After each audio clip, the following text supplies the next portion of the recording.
So last time we touched on a pretty tough but really honest insight from the Bhagavad Gita, that most of us, well, we aren't actually seeking truth. We'd rather stick with what's comfortable. And that, of course, leaves us with a huge question, which is what we're going to dig into today. If that's true, who actually does seek truth? Right, so this is where we left off. And it's such a powerful idea, isn't it? That avoiding clarity isn't really a failure, it's more like a form of self-protection. We build our entire lives on habit and comfort because, it just feels safer than asking those terrifyingly big questions. Okay, so if the default setting for most of us is to kind of shy away from that deep inquiry, then who are the exceptions? Who are these people that actively turn toward the big questions instead of away from them? Are they somehow special? Are they just wired differently? And this right here is where the Gita's answer is so beautiful and precise. It doesn't say that seekers are inherently better or more spiritually evolved, not at all. Instead, it explains the conditions, the very specific circumstances that actually awaken that desire for truth within a person. See, it's about the situation, not about some kind of superiority. So, the first thing the Gita does is correct a huge assumption that I think we all have about truth seekers. We have this certain image in our minds, but it turns out it's mostly wrong. We tend to picture these types, right? The academic in the library, the philosopher, the monk on a mountaintop. But the Gita points out that so many brilliant people never actually question their core assumptions, while some very ordinary people do. So clearly, intellect alone isn't the deciding factor here. So if it's not just raw brain power, what is it? Well, the Gita makes this really crucial distinction. It says the real driver isn't your intellect. It's a state of being it calls inner readiness. And this is the absolute core idea of this whole first section. You can be the most brilliant person on the planet, but without that readiness, all that brilliance often does is build more sophisticated, more clever justifications for staying exactly where you are. Readiness, that's the key that actually unlocks the door. Okay, so if readiness is the thing that really matters, what does that actually look like? Well, Krishna gives us this fascinating framework. He identifies 4 very distinct types of people who find themselves ready to seek a deeper understanding of life.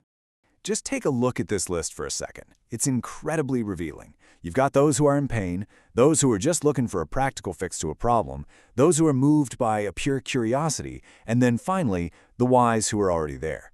But look closely. Pay attention to where this list begins. And here's the kicker. For most people, this whole journey doesn't start with some lofty, abstract curiosity. Nope, it begins with pressure. It starts because something hurts badly. It begins when our usual ways of coping, our normal distractions, they just stop working. And that leads us to a really powerful and, sometimes uncomfortable idea. If seeking starts with pressure, then we have to take a serious look at how suffering itself can be the very thing that cracks open the door to real inquiry. Now, let's be super clear here. The Gita is not glorifying suffering. Not at all. It's making a profound psychological observation. The unique power of suffering is its ability to just dismantle our false confidence, that comforting little illusion that we have everything under control. Think about it, right? When life is just humming along smoothly, we're all on autopilot. Our assumptions feel solid as a rock, our identity feels secure, but when a real crisis hits, when life genuinely breaks down, that certainty just shatters. And in that broken, empty space, maybe for the very first time, real listening becomes possible. But, of course, not everyone who goes through a hard time becomes a seeker. So what's the difference? Well, it all comes down to this critical pivot in the kind of questions we ask. The normal reaction to pain is, who can I blame for this? The seeker's journey begins when that question shifts to, why is this happening? And right here, we can see the next evolution of that question. The initial impulse is always for relief. We just want to change the external situation, make the pain stop. The real turning point comes when the focus shifts from fixing the world outside to understanding the consciousness within. This, right here, is the heart of it. This is everything. The search for truth doesn't truly begin until we stop seeing ourselves purely as victims of circumstance and we start taking responsibility for our own inner state. That's the moment a person transforms from someone who suffers into a true seeker. Now, this might all sound very ancient and philosophical, but this exact dynamic is playing out all around us every single day. Let's just take a look at how these triggers for seeking show up in our modern world. Does any of this sound familiar? Total, soul-crushing burnout from a job, a deep moral conflict with the work you do, the feeling that you don't even know who you are anymore, or just that deep, nagging sense of meaninglessness.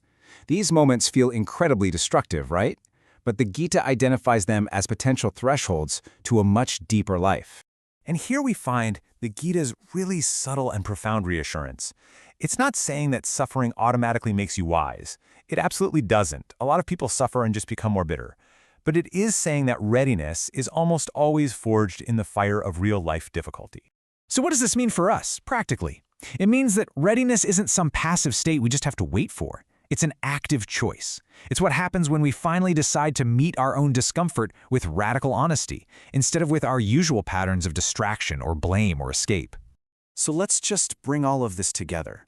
The Gita is not trying to create some kind of spiritual hierarchy. Seekers are not better people. They are simply people for whom the old way of living, that unconscious, habitual, distracted life, has become literally unbearable. It just isn't a viable option anymore. Which leaves us with one final and really fascinating question. If a person is ready, if they've passed through that fire and they've turned their focus inward, why is the path still so difficult? Why does illusion continue to have such a powerful grip even on the most sincere seeker? Well, that is exactly what we are going to decode in our next explainer.